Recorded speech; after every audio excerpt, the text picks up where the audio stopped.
Daily Words of God. All of God's words contain part of His disposition. God's disposition cannot be fully expressed in words, which suffices to show just how much richness there is in Him. What people can see and touch is, after all, limited, as is people's ability.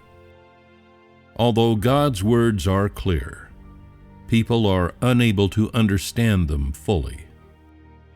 Take these words, for example. In a flash of lightning, every animal is revealed in its true form. So too, illuminated by my light, man has regained the sanctity he once possessed. O corrupt world of old, at last it has toppled over into the filthy water, and sinking below the surface, has dissolved into mud. All of God's words contain His being, and though all are aware of these words, they have never known their meaning. In the eyes of God, all those who resist Him are His enemy, that is, those belonging to evil spirits or animals. From this, one can observe the true state of the church. All men are illuminated by God's words, and in this light, they examine themselves without being subject to the lecturing or chastening or direct dismissal of others, without being subject to other human ways of doing things, and without others pointing out.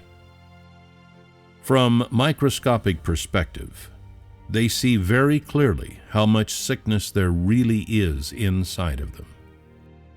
In God's words, every kind of spirit is classified and revealed in its original form.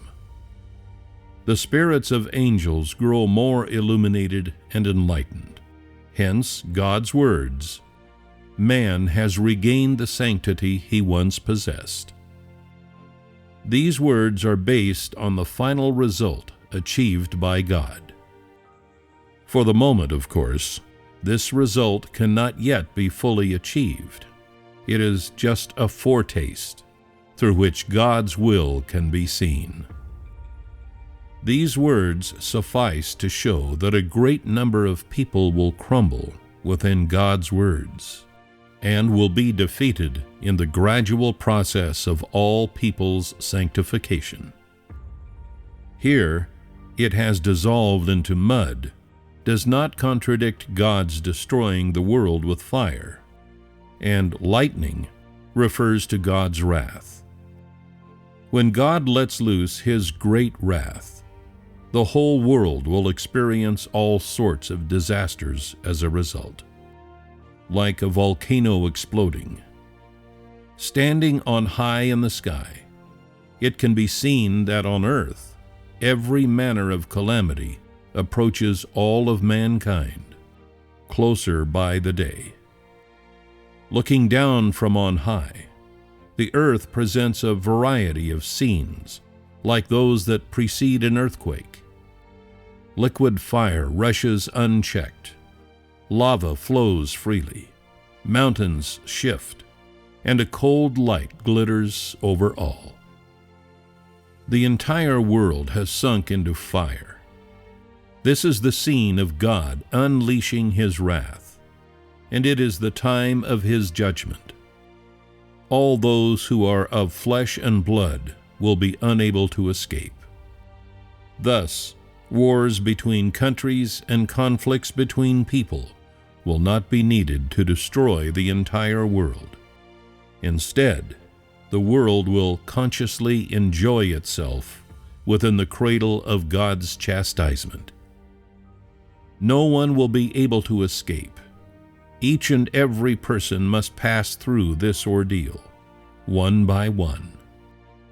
After that, the entire universe will once again sparkle with holy radiance, and all of mankind will once again begin a new life. And God will be at rest above the universe, and will bless all of mankind each day.